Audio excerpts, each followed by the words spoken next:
आज के आधुनिक युग में सड़क, स्वास्थ्य और पेयजल के बिना जीवन जीना असंभव सा लगता है। लेकिन आज़ादी के 70 वर्षों के बाद भी कई गांव ऐसे हैं जो इन मूलभूत सुविधाओं से वंचित हैं। जी हाँ, हम बात कर रहे हैं हिमाचल प्रदेश के जिला सिरमौर के विकासखंड राजगढ़ की ग्राम पंचायत कोठिया जाजर के दूर दराज गाँव छमरोगा की। यहाँ आज तक ना तो सड़क पहुँची और ना ही पीने का पानी, और तो और सिंचाई के लिए भी पानी उपलब्ध नहीं है। लोगों को आज भी पीने के लिए पानी को तरसना पड़ता है। हमारे संवाददाता निशेष शर्मा पहुंचे वहां की जमीनी हकीकत जानने के लिए, तो आइए देखते हैं वहां के आम लोगों का क्या कहना है। नमस्कार, स्वागत है आप सभी का हिमाचल दर्पण लाइव टीवी में। मैं निशेष शर्मा आज पहुंचा हूं ग्राम पंचायत कोठिया जाजर के दूर दराज गांव छमरोगा में। आइए यहाँ के लोगों से सीधी बात करते हैं और यहाँ के लोगों की समस्या जानते हैं। सर नमस्कार, स्वागत है आपका हिमाचल दर्पण लाइव टीवी में। सर नमस्कार जी। सर आपका परिचय? सर मेरा नाम सुनील है और मैं ग्राम पंचायत कोठिया जाजर के छमरोगा का निवासी हूँ। तो सर जैसा कि हम यहाँ आ रहे थे तो काफ़ी दूर दराज क्षेत्र है आपका, तो सर आपको किन किन कठिनाइयों का सामना करना पड़ता है यहाँ पर? सबसे पहले तो मैं आपका धन्यवाद करता हूँ जो आपने अपना कीमती समय निकाला और आप हमारे गांव में पहुँचे। तो यहाँ पर जो आप देख रहे हैं, आपने वैसे तो आते हुए देखा होगा, यहाँ पर आप भी इतने दूर से पैदल आए हैं। यहाँ तक 2-3 किलोमीटर सड़क से पैदल आना पड़ता है नीचे। तो यहाँ पर विकास तो अभी तक नहीं हुआ है और इलेक्शन का दौर भी है। बहुत सारे प्रत्याशी जो इस टाइम मैदान में आए हैं वो वोट मांगने के लिए गांव में पहुंच रहे हैं, हाथ जोड़ रहे हैं इस टाइम हमारे पास, क्योंकि उनको वोट की ज़रूरत है। अभी वो हाथ जोड़ेंगे फिर वो जीत जाएंगे। अगले 5 साल तक जो गांव के लोग हैं वो उनके आगे हाथ जोड़ेंगे, लेकिन उनका विकास फिर भी नहीं होगा। इस गाँव में अभी तक पीने का पानी नहीं है। पिछले 20 सालों से तो हम भी अपनी आंखों से देख रहे हैं कि इसमें अभी तक पानी यहाँ पर पीने का नहीं है। यहाँ के जो स्कूल के बच्चे हैं वो 10-12 किलोमीटर दूर यहाँ से स्कूल बनोग में जाते हैं या अपने राजगढ़ में जाते हैं। 8-9 किलोमीटर यहाँ से कोट पैदल जाना पड़ता है उनको, क्योंकि यहाँ पर सड़क नहीं है, कोई बस गाड़ी सुविधा नहीं है। और यहाँ पर जो सबसे बड़ा मुद्दा है वो है डिलीवरी के समय महिलाओं को चादरों में लपेटकर लकड़ में बांधकर गांव के सारे लोग सड़क तक पहुंचाते हैं, पीठ में उठाकर। उनकी देखभाल भी करनी पड़ती है, उनकी जान भी बचानी पड़ती है, किस तरह से उनको सड़क तक ले जाया जाता है। और जो रही यहाँ के गरीब जनता की बात, उनको अभी तक कोई भी अधिकार नहीं मिला है, क्योंकि वो खाली गांव के लोग जो है यहाँ के वो वोटर है, उनको सिर्फ वोट डालने का अधिकार है। विकास उनका नहीं होगा और नहीं होना है। सड़क के बारे में जो विषय चला हुआ है पिछले 25-30 साल से चला हुआ, जो रीना कश्यप जी के पास भी हम गए थे, सुरेश कश्यप जी के पास हम गए हैं, सारे डॉक्यूमेंट्स तैयार करने के बावजूद भी इस गांव में सड़क नहीं पहुंच पा रही है। तो अपील है और उम्मीद है अगले प्रधान से कि वो आने वाले 5 साल में जीतने के बाद इस गांव की तरफ भी एक बार आए। जैसे अभी इस बार वोट मांगने आ रहे हैं, वो बीच में भी एक चक्कर इस गांव में जरूर लगाएं। आइए आगे की बात करते हैं यहाँ की माताओं से, उनका क्या कहना है। सर आपका नाम जी? सुनीता देवी। तो आप यहाँ क्षेत्र में रहती है, तो आपको यहाँ पर किन किन कठिनाइयों का सामना करना पड़ता है?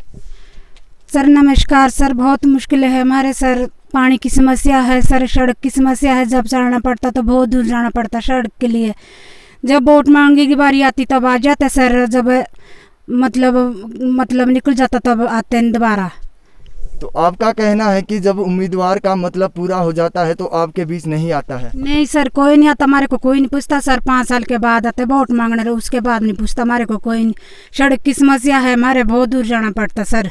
चलने की समस्या इधर है, हमारे बुजुर्ग है हम इस टाइम। देखो हमने ये मकान 3-4 साल पहले डाला है और इस पे छत नहीं डाल पा रहे क्योंकि सड़क बहुत दूर है। करते हैं यहाँ की ग्रामीण महिलाओं से जो आ रही है। नमस्कार जी। नमस्कार जी। आपका नाम जी? मेरा नाम कल्पना है सर। अच्छा, तो आप कहाँ से पानी लेकर आ रहे हैं? मैं नदी से लेकर पानी आ रही हूँ। तो कितना टाइम लगता है आपको पानी लाने में? मेरे तो 2 घंटे लगते हैं, जितने में बड़े बड़े बर्तन उठा के ऊपर लाना पड़ता है। गाय के लिए भी लाना पड़ता है, कपड़े धोने के लिए भी लाना, खाना पकाने के लिए भी लाना। हमारे को सरकार देखती ना सुनती है। तो आपको क्या लगता है, आपने सरकार या अपने प्रधान से इसकी गुहार नहीं की कि हम सर हमने सबसे गुहार की हुई पर हमारी कोई नहीं सुनता। हमारे लिए सिर्फ 5 साल वोट मांगने आते हैं, बाकी हमारे को कोई नहीं पूछता। पानी के लिए नहीं पूछता, बिजली के लिए नहीं पूछता। सड़क का तो हाल है आप देख से चुके हैं जब ऊपर से आए हुए हैं।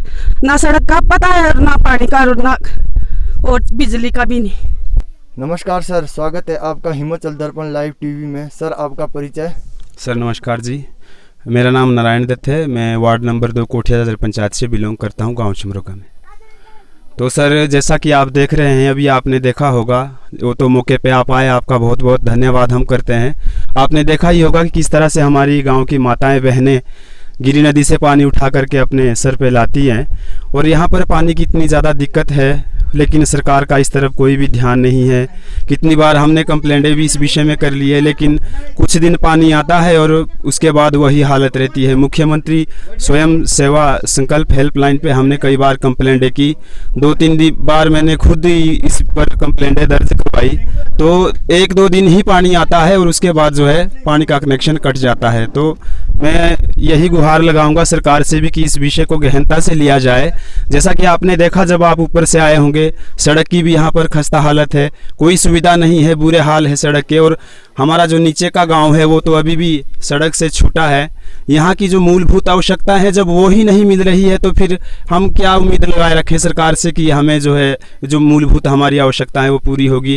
और जब आती है चुनाव की बारी तो 5 साल के लिए वोट देने के लिए हमारे गांव के लोग उतारू होते हैं। तो फिर सिर्फ वोट बैंक ही कह सकते हैं हम, क्योंकि विकास तो यहाँ नाम मात्र का है। बिजली की सुविधा यहाँ नहीं है, पानी की सुविधा नहीं है, सड़क की नहीं है। सड़क की तो इतनी समस्या है, जब हमारे बुजुर्ग बीमार होते हैं तो उनको कंधे पे उठा के ले जाना पड़ता है। भगवान जाने क्या होता है, सड़क ऊपर हॉस्पिटल के पहुंचने की बजाय क्या पता गिरी नदी को ही ले जाना पड़े। ऐसा कई बार हो चुका है।